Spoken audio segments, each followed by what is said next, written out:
This is a place that time forgot. For millennia these ruins stood silent until now. Because today, we're going back in time to explore the secrets of the Indus Valley Civilization. The year is 2800 BC, somewhere in South Asia. Somewhere along the mighty Indus River.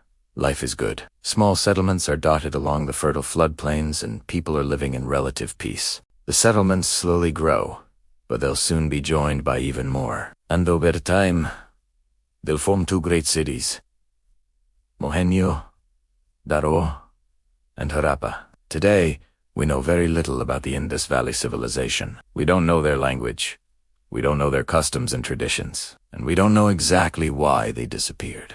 But what we do know is that this was one of the most advanced civilizations of its time. They had well-planned cities, possibly the world's first grid system, impressive works of art, and they traded with some of the earliest known empires. So let's take a moment to appreciate just how impressive this civilization was. Let's start with the cities, because they were something else. Just look at how advanced the city planning was for its time. This is Mohenjo-daro, one of the largest cities of the Indus Valley Civilization. And this is Harappa, another great city of the same civilization. You might notice that both cities have similar characteristics. They're both built on a raised platform with strong fortifications around the outside. They both have advanced plumbing and drainage systems.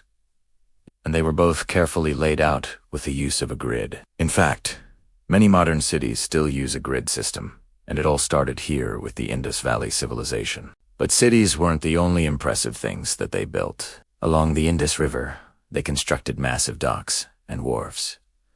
These were used to load and unload goods from boats, and it's believed that much of the empire's wealth came from controlling the river trade. But they didn't just control the river, they controlled much of the land as well. Recent studies suggest that the Indus Valley Civilization may have developed some of the first irrigation systems in the world. This allowed them to water crops and farm the land like never before. And it's believed that the large-scale agriculture helped support the huge cities. But what did they actually grow? Well, thanks to the warm climate and regular flooding, the people of the Indus Valley grew many different crops. Wheat, barley, peas, and cotton all grew well in the fertile soil. And they also kept animals, such as cattle, sheep, and goats. Most of this took place on the floodplains of the Indus River, an area that looks quite different today. And here is a big question. If they had everything from city planning to agriculture to trade, then why is this all we have left?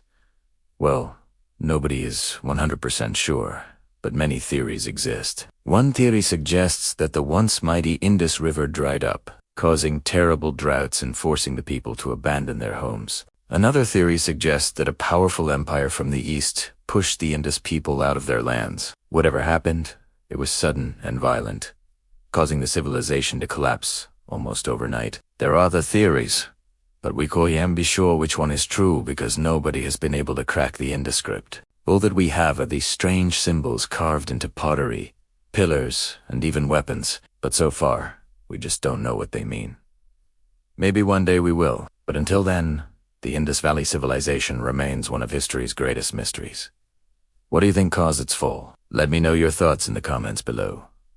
And thank you for watching. I hope you learned something new. Subscribe if you haven't already, and come along for more adventures in history.